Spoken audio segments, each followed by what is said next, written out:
Nadisgrasya na ninakawan pa. Sa halip kasi na tumulong upang masigurong walang madadamay na ibang motorista, hindi magkamayaw ang ilang residente sa paglimas ng mga kahon ng beer matapos maaksidente ang isang beer truck sa Barangay Pulacan, Labangan, Zamboanga del Sur.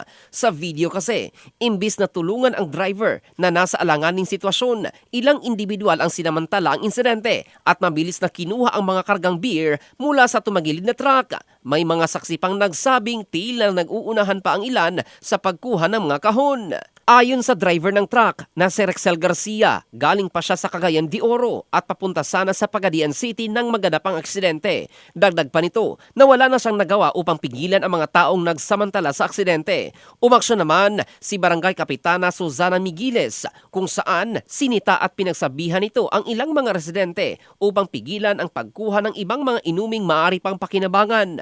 Gayunman, ayon sa driver, may ilan pa rin nakatakas dala ang mga kahon ng beer ng iba ay isinakay pa sa kanilang mga kotse habang ang ilan ay umalis sakay ng kanilang mga motorsiklo. Nag-viral ang insidente sa social media at umani ng matinding batikos mula sa netizens na nagpahayag ng pagkadismaya sa kawalan ng malasakit at disiplina.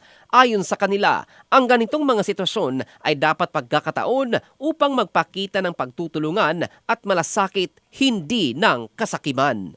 In the heart of changing lives, ito si Jofel Candado ng Brigada News Philippines, the Music and News Authority.